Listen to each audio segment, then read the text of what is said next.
This podcast is for educational and entertainment purposes only. Nothing stated on it, either by its hosts or any guests, is to be construed as psychological, medical, or legal advice.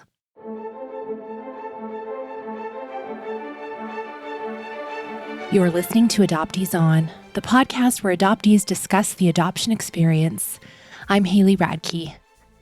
This is a special episode in our healing series where we bring on adoptee experts to tackle issues that may impact our mental health.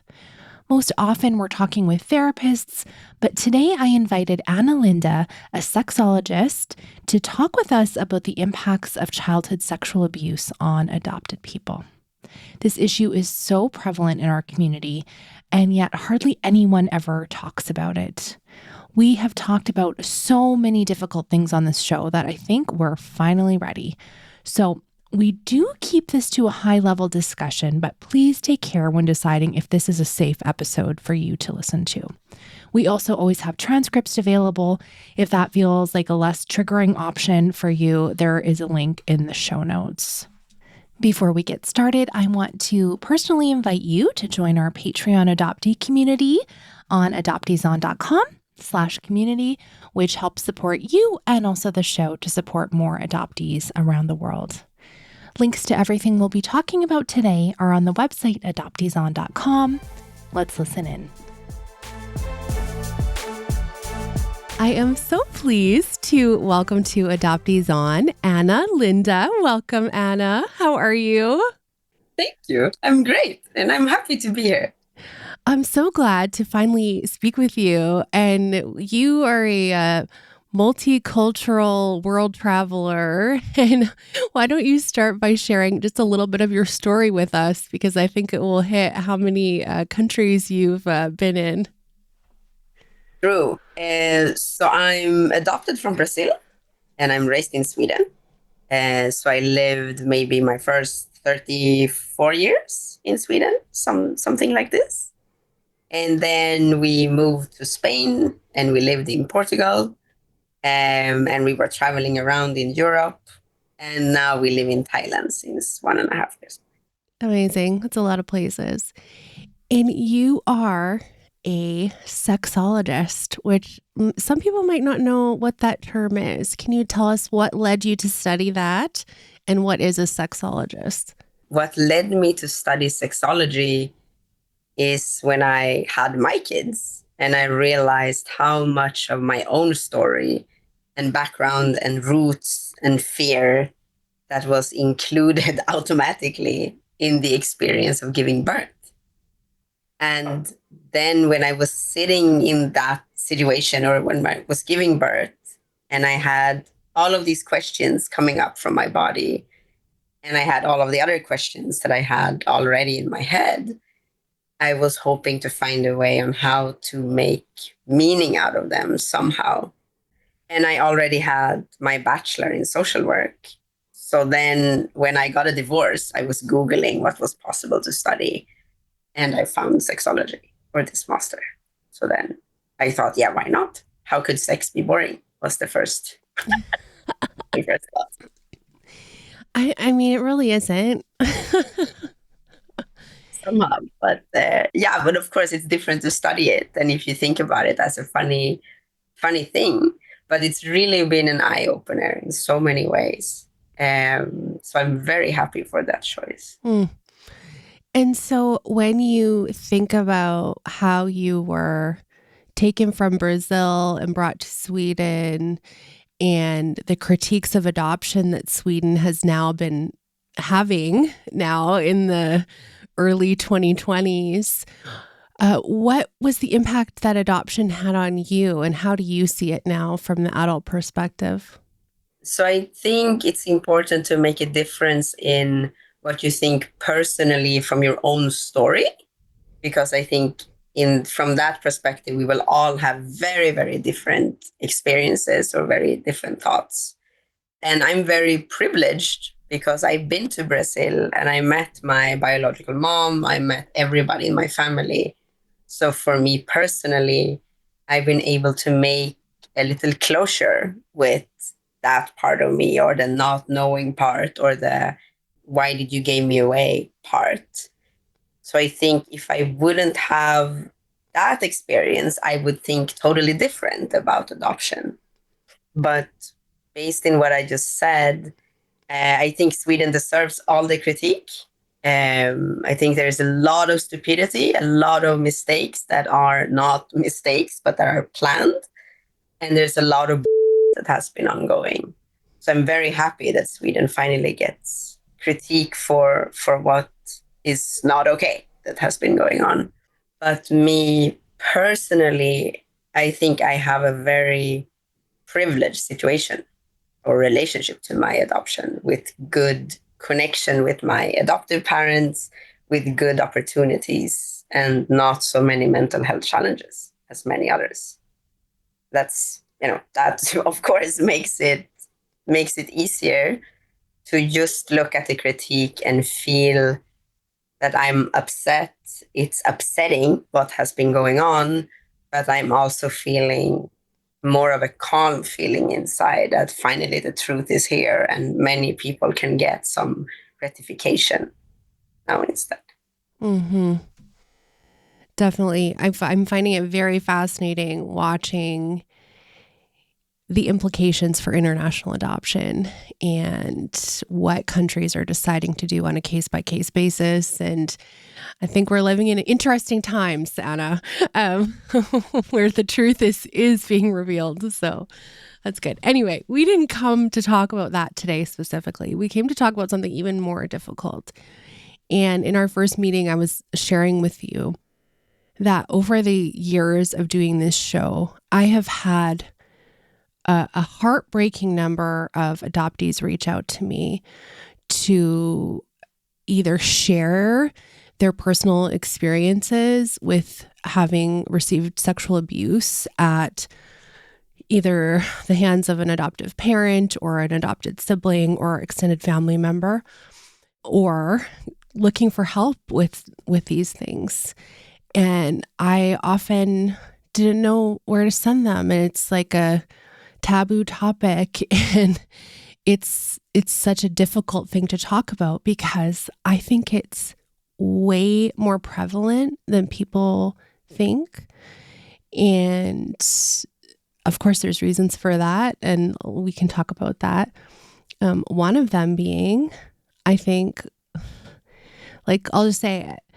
When you're adopted into a family, then the taboo of incestuous behavior can be, quote unquote, sort of removed for the adoptive family members. And so I just think we're just at a higher risk for being taken advantage of. What are your thoughts on that? Yeah, so first of all, I think exactly like you're saying that this is a difficult topic to approach, but just to remind you how important your work is, people being able to even reach out to you about it, and you canalizing it like this, making an episode about it so that we can talk about it for all of these individuals that have emailed you, because then this episode is for them, of course, and for everybody else that is affected by it. Mm-hmm. And that's really important to just remind us that even if a lot of people are suffering and have been suffering, this is why what we're doing counts. And it is important because they are not alone. They are actually not at all alone. No.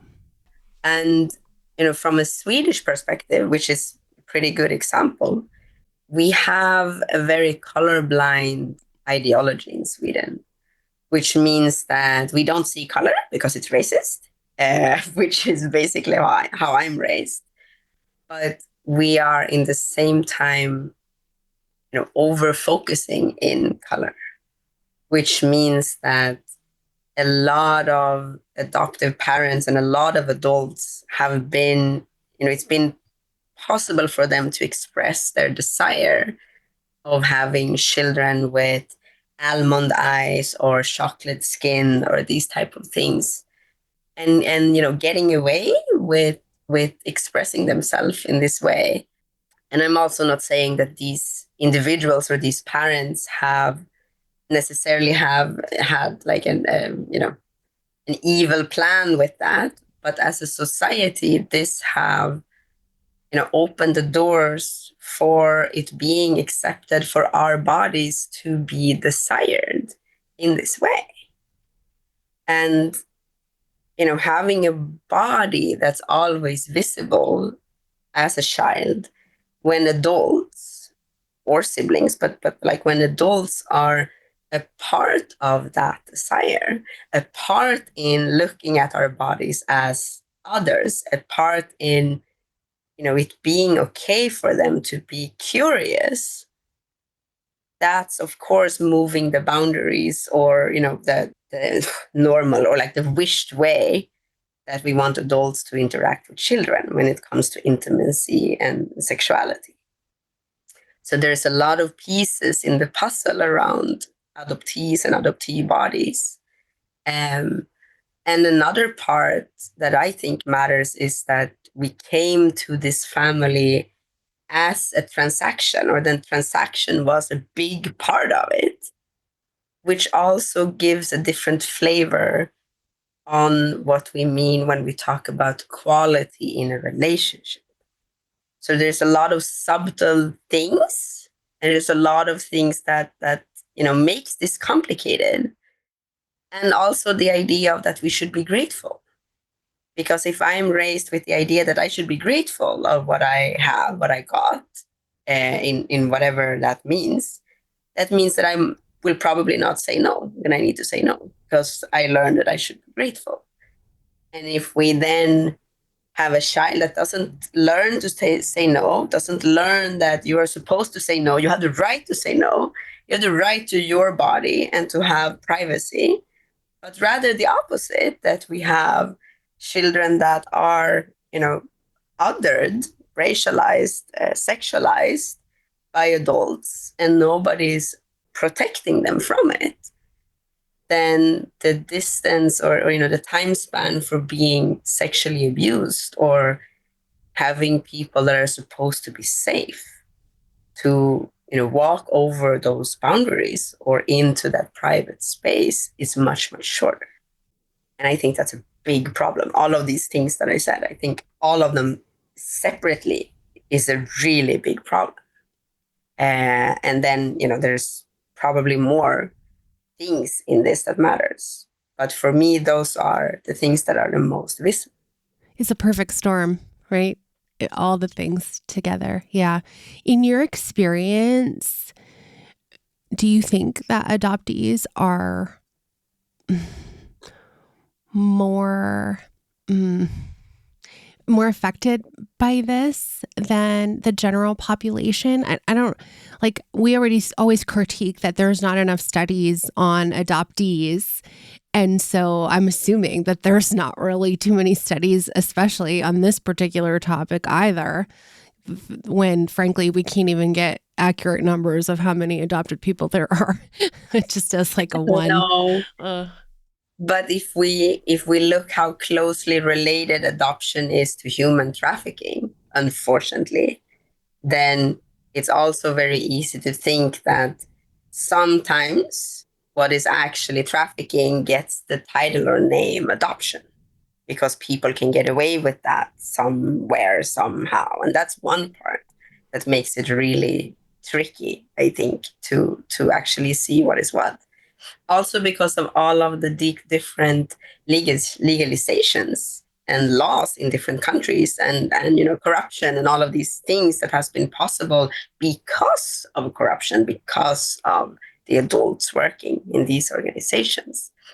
But if you just look at any person who is traumatized, they will always have a different understanding of their rights to have boundaries. And they will, because they have been, walked over, or it could be bullied, it could be whatever type of trauma, as adoption is a trauma for that child. Then, if you're acting out, then you are in more danger of meeting people that are, going to answer to those behavior in maybe a negative way. But also in the same way, if you are, very different, you are very visible. And if you're very visible, then people see you. So there's a lot of things that I think makes adoptees in more danger for things. But also because we have a lot of already mental health challenges, issues, and all of the other, following problems and challenges for us in general. So I would say, yes, based on that, how would we not get more problems or get more in, dangerous situations as well? So this is one of those things that people mostly keep private. There's a great sense of shame, meaning, like it was my fault or I deserved it or those kinds of things. So you just keep it secret or hidden. When someone has put that away, what are some of the things that can happen in their lives that they might not necessarily attribute to this hidden childhood sexual abuse, but can come out in other ways? Maladaptive behaviors, let's say. So first of all, just to name what we're talking about when we're saying shame, one thing that is really common is that adoptees, we swallow shame better than others because we're already carrying a lot of shame around our identities, as in not being able to stay in my own family, or the idea that it has to be something wrong with me because my mom didn't keep me, or whatever thoughts that is, or whatever words there is to describe it. But many have and feel a strong sense of shame over their existence, over their position in the world, over their destinies. So adding more shame to that might not be the biggest deal for some, but it just melts in with everything else. And then it might not affect them as much compared to others. But this is a very, it can be so different from every individual, also depending on which age you're in and everything else. But for many people and many adoptees that has experienced sexual abuse or trauma are usually pretty disconnected to their bodies, which means that, sex might work. It might be, pretty much as it should from their perspective or their idea of how a sex should work or be. But it might also be that they're not feeling or experiencing pleasure. They're not feeling that sex or sexual connection is something that is liberating, is something that is playful, is something that is funny, and it's something that they have the right to choose 100% if they want to be involved with or not. But it could also be as certain things or certain situations, like becoming pregnant, for example, or getting the information that I'm going to be a father, or whatever it might be for that person, might trigger something connected to this shame, which might make it impossible for those people to even want to touch somebody else or wanting to be touched. But the strong longing in general that we have for, finding our way home and melting together with somebody again, or becoming one, or returning to that place where we're supposed to be and where things were supposed to be different. And I'm talking in a very subconscious level now, but sex could also be a way to represent that. So between the one side not wanting to be intimate, not wanting to have sexual connections at all, not enjoying it, to having much more than what might be in the best interest of that person in that time, because of that longing, or because we are redoing something, or we're trying to figure something out that's not 100% clear. That could also put us in pretty tricky situations, because usually we don't feel good at all if we're having sex for a reason that we're actually not really 100% clear what that reason is. For someone who maybe hasn't told anybody about this at all and is keeping it secret all these years and is now like, oh, maybe this is impacting my life. Maybe I should sort of look at the past and like maybe examine this and bring it into the light and work on healing from this trauma. This can be really scary and feel life-threatening. What are some ways that you can sort of open the door or like know that you're safe to do so, let's say, safe to look at something that can be so terrifying? For majority of people, this is how it feels, that it is terrifying. Because even if we feel that shame or that guilt or that fear or whatever strong emotion it might be, when we accept that it's there, it usually, blows up to 100% strength, and it feels like it might actually kill us. But that's not, that's not what's going to happen, or that's not how it is. But I would say maybe write it down. Start by writing what you remember or what happened, or write down how this episode feels to listen on. Because it's not only, now I'm going to go and heal this, I need to fix it, but it's also allowing yourself to look at this that happened in your own pace and being with yourself. Because almost everyone who has been exposed or violated sexually have the experience of having their bodies for somebody else. And if we are going to move back to your bodies for you, your sexual or intimate connections is for you, then we need to go backwards and restore that in every place that it's possible. So writing it down, what you remember, what you are thinking about, allowing yourself to feel everything that you're feeling about it: angry, sad, disappointed, disgusted, everything. Then feel it, write it down. Be with yourself in that. But also that shame and guilt, usually both. The tricky part is to remember and to understand and remember that it's not yours. The shame is not ours because we got exposed for something. The shame is the other person or persons, the abusers, that overstepped your boundaries in this tragical and horrible ways, and maybe multiple times. They are supposed to feel this shame, because shame is socially here for us to know how to navigate being with other people. And because then you feel the shame that they are supposed to feel. It's called secondary shame.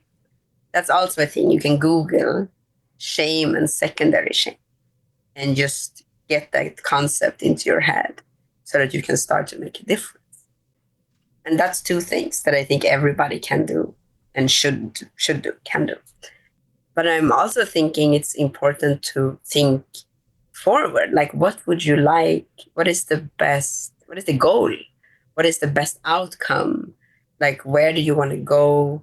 What does healing mean for you? And I talk a lot about sexual liberation. Then maybe also that, what does that mean for you personally, or for the person listening personally? And start to look at that, because with that as, in front of us, or with that as an idea, then it's actually possible to start to navigate towards it.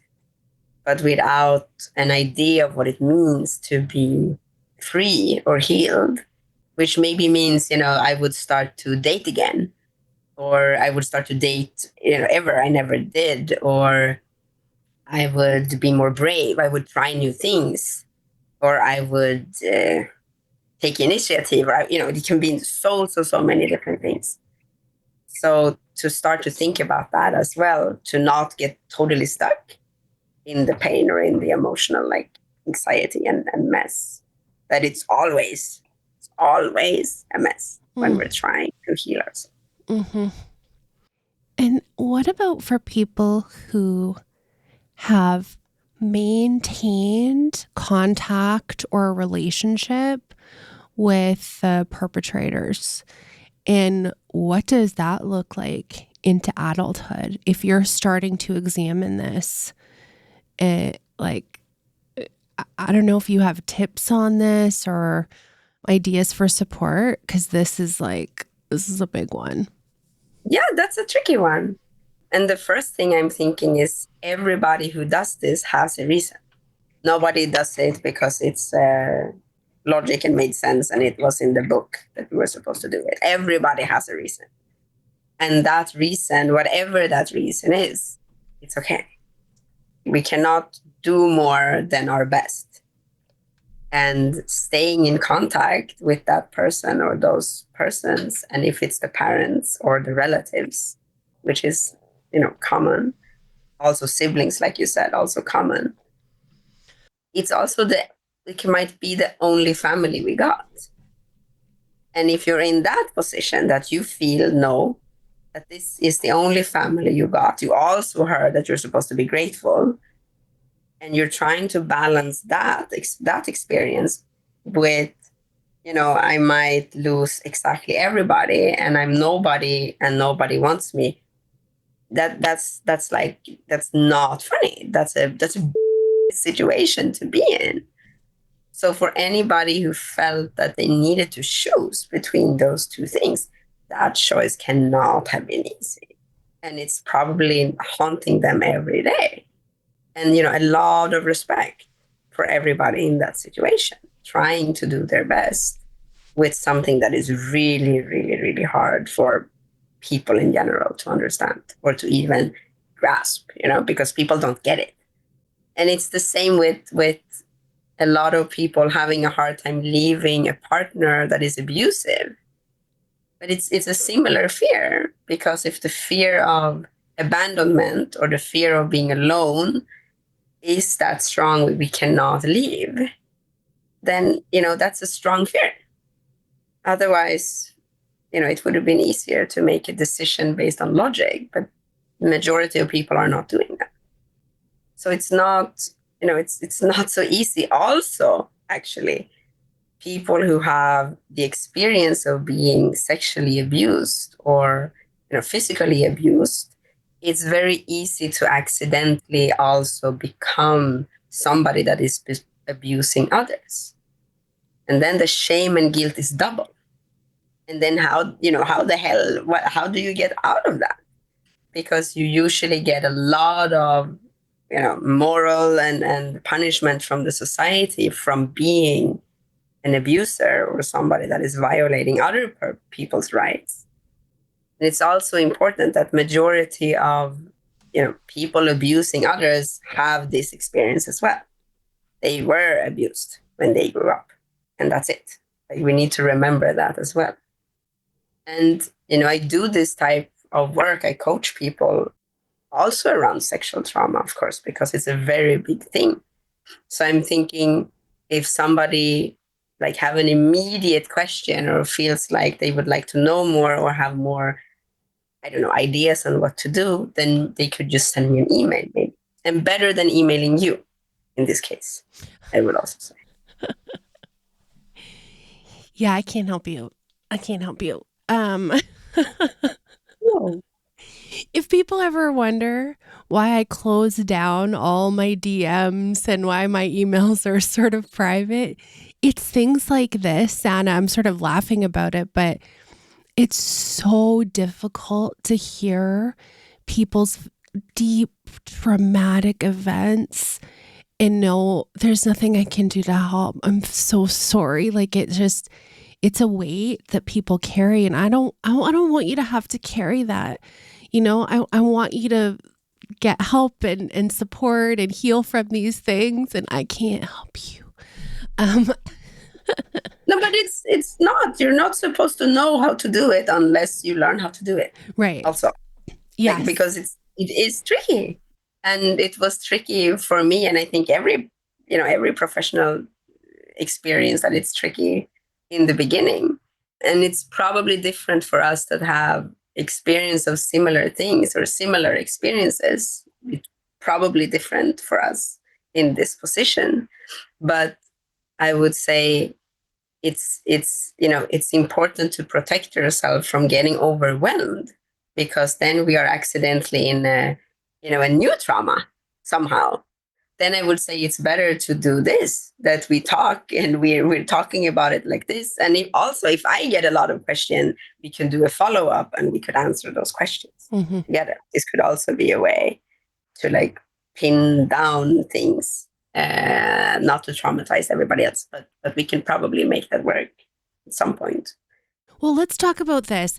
How would you give us some tips? Like, what are some things we can do to navigate? So, you talked about writing a letter to ourselves or like recording what happened or what you hope will happen if you examine this and do some healing work. How do you find supports? I don't think this is something people should be doing on their own, frankly, because it is so it's such a deep wound. Anything sexual is just such a deep core woundedness, that you're touching. Yeah, it is. And I think in general, we're a little out of resources to handle, sexual health in general in the world, which is a sad part. I put together a group together with Catherine Garland. She wrote a book about being addicted to sex or like overusing sex, and what she did, how she did, and why she did it. So we have a 2-day course or a 2-session workshop where we're going to talk more about this in May. So for anybody who's interested, you can find that link at your page somewhere. Yeah, we'll definitely put it in the show notes for folks, for sure. And if you're listening in the future, we'll put whatever else Anna's got coming up for you. Mm-hmm. But I would say it's exactly like you're saying, we do need to heal in community because we need community as well. But I would suggest that we look closer to what does it actually mean? Because you already survived this. You survived it big time. Now we just need to look closer at the symptoms and at the consequences of your survival and make sure that you are reaching the best level in your sexual health, in your life, in what it means for you. But you can always, remind yourself that you are a survivor. This is not something that, even if you replay this in your head, but if this is not something that is happening to you now, today, tomorrow, yesterday, then you survived it. And that's really important because you did already. And then you can look at what did I do? Like what strategies have I been using already? And are they good or are they not? But I also am thinking if you have a really good friend, then maybe it's possible to tell that friend that something bad happened to me when I was younger. And I never thought about it this much as I'm doing now. But I am, and I'm going to look for a way to handle this differently because I realized that, this is affecting me a lot and I just needed to say it. And with keep the information, yeah, keep most of the details for you because people are really bad in handling details in general. And around adoptees, we very often get to hear that we're supposed to be grateful, what would have happened if you stayed, blah, blah, blah, blah, blah, blah, blah, blah, which is 100% not what you want to hear when you're sharing something that is important. So also, keep yourself safe from that. When people are starting to look at this and examine and do some healing work, like what are some things you can look for to know that your work on it is helping and is freeing you from this shame? That's a really good question. And it's hard work. It's like everything we do, it's hard work. And our sexual identity is one of the layers of identities that we have and that we walk around in every day. And for me to express my sexuality in a way that I can incorporate that I deserve pleasure, that means that my sexual identity and everything else that I'm carrying in my body needs to be in line with I deserve pleasure or I deserve to have a good life. And sometimes these two things they're not correlating. But only from a sexual perspective, a sexual health perspective, is that you deserve pleasure. And that's the first thing I would say. You deserve it. You're not supposed to do anything or have sex because you should, because that's what we do, that's what's expected. No, it's not. Like, it's not. We have the right to redefine this, and we should continue to redefine this all the time. And the right to feel pleasure, it's not only sexually, but that's emotionally, that's mentally, that's physically, that's socially.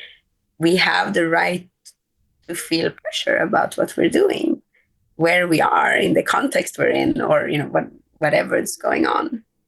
And one way to look at that is, of course, what does it mean for me to feel pleasure sexually? And how is that in situations where I'm alone with my body and I want to touch myself, or I want to explore? Then do I know what is pleasurable or not? Do I feel it? Do I know? Could I write a list of 5 things I like?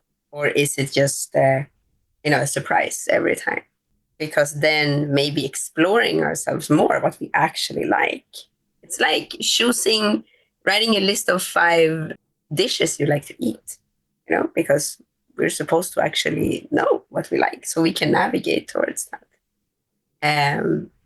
And with that, of course, take the time to redefine sex.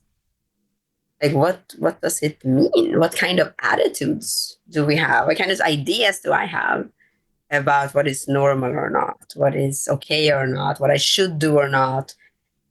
Like, what is going on in my head? And usually these norms mirror, the society as it is, but it could also mirror the idea I have about myself and the ideas I have about sex.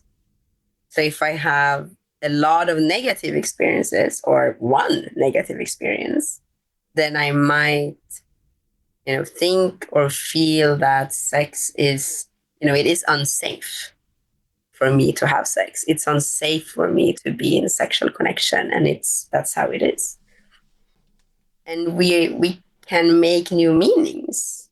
We have the right to do that. But then again, we need to know what kind of new meanings we want to have and what is important.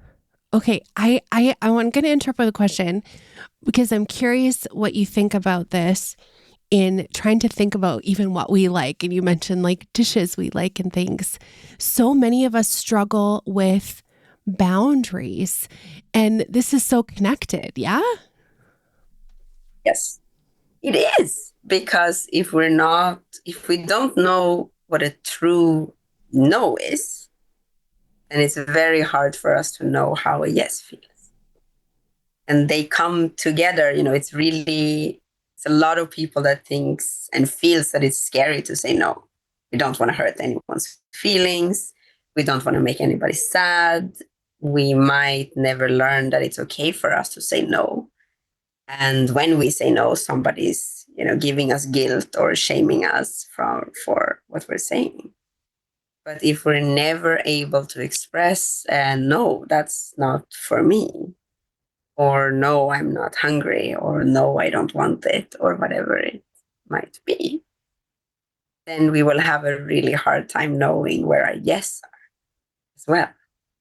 So for anybody who feels this that we're saying, a lot of people are bad in saying no and not feeling that it's okay to have boundaries. Then I would say, you can remind yourself of who is the person that is the most difficult to say no to, and who around you is the person that is the most easiest to say no to. And remind yourself that that's how different it could be, only between people that you met or that you have around you. But also, in which situation is it okay for you to say no? Is it okay to say, no, thank you, I'm not going to buy anything when you're walking out from a store?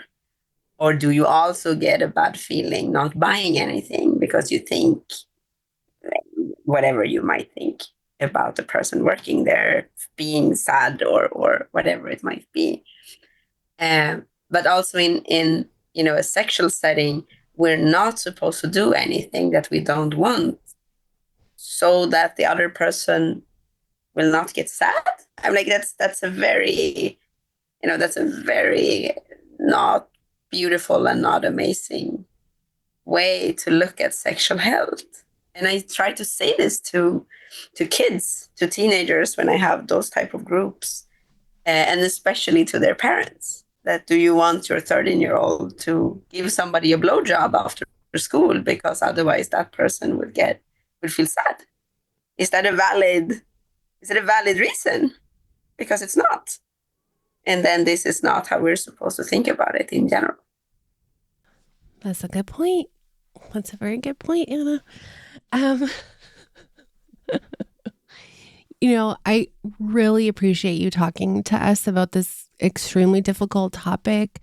I think you've given us a lot to think about. Is there any last things you want to leave us with before we tell people where we can connect with you and find out more resources? I think, the more you think about sexual health, the more you think about sexology, the more you realize that it's not only something about me and somebody else or me and other people, but it's about norms in the society that tells us what is okay or not. And it's about ideas from culture or from religions or from politicians that are creating what is actually possible to do or not in so many different ways and levels. And we can challenge this all the time. And one way that it's funny to challenge for yourself is you can ask yourself, which words am I comfortable in using? If I would describe my body, for example, then which words am I actually comfortable in using? Would I now maybe I cannot say these words now because I realize that you're going to air this and you might get censored, but like which words is okay? Which words can you use? And is there other words that you're not using? And what happens if you use them?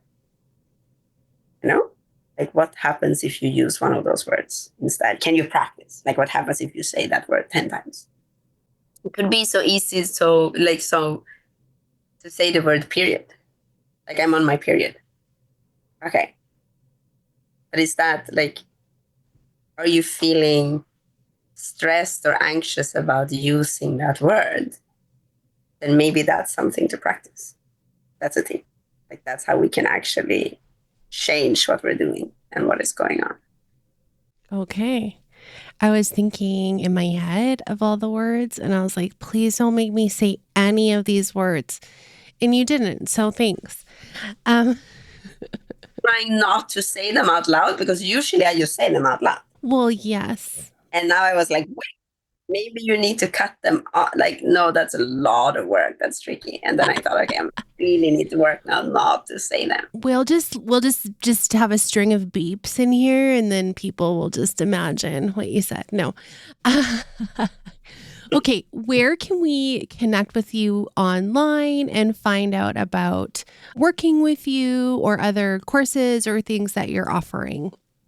I do a lot of things. a lot of things. So I have an individual coaching program where there is pre-recorded like sessions or like homework sessions, exercises, and you still get, I think it's 9.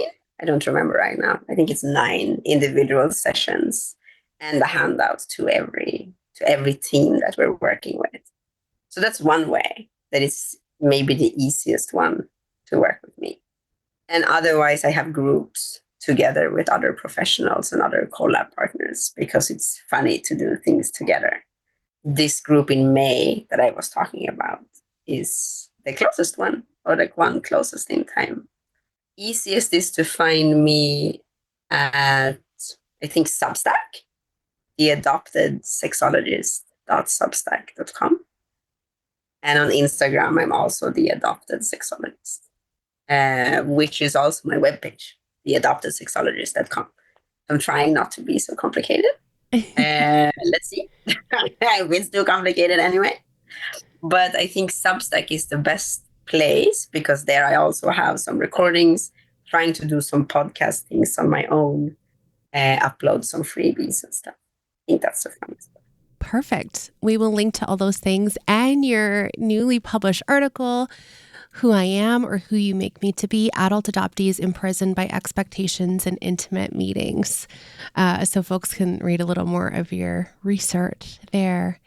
That's correct. I don't celebrate that enough, actually. Thank you for reminding us. Oh, absolutely. Thank you so much. I'm really excited to share this episode with listeners and for folks to pass it on to people who've been impacted by childhood sexual abuse. I hope it's super helpful for them. Thank you, Anna. Thank you. It was very nice to be here and very nice that you take on such an important topic. I hope that was helpful for you to think through some of the impacts that this may have had on you. And I don't think we've really talked about this in the episode, but I really have this belief that our brains sort of let us know when we're ready to open the next thing to work on. Like if we really examined our whole lives and all the traumatic things that have impacted us and we opened our brains up like a book and just saw everything all at once. Nobody can handle that. No human can handle and looking back at all the crazy things that have happened to them. But I think our brains do things, a couple things at a time so we can be safe. So only examine this if this feels like a safe time for you. And you'll know. I think you'll know. I love that Anna is doing a workshop. There are some resources linked in the show notes for you. And it's really neat that she's a sexologist and she's a total expert in this area. Lots of trauma-informed therapists that you may already be working with will also be skilled and able to help you through some of these things. If you're able to ask your therapist and open up that convo, if they're not able to, I'm sure they can also refer you on to a specialist in that area. So get the professional support that you deserve. I know sometimes therapy can feel inaccessible, and often it is for many folks. But there are so many amazing free resources, therapy supports for adopted people, experts in this field, more and more. I mean, don't just be oh, I just can't. Don't do that. Take good care of yourself. We need you to be here. And the more we work on these things, we're just able to show up for ourselves more and our people more and have a happier, healthier, joy-filled, meaningful life. And isn't that what it's all about? I don't know. That's my personal opinion. Anyway, thank you for taking the time to listen. And I really hope you had some good takeaways from this.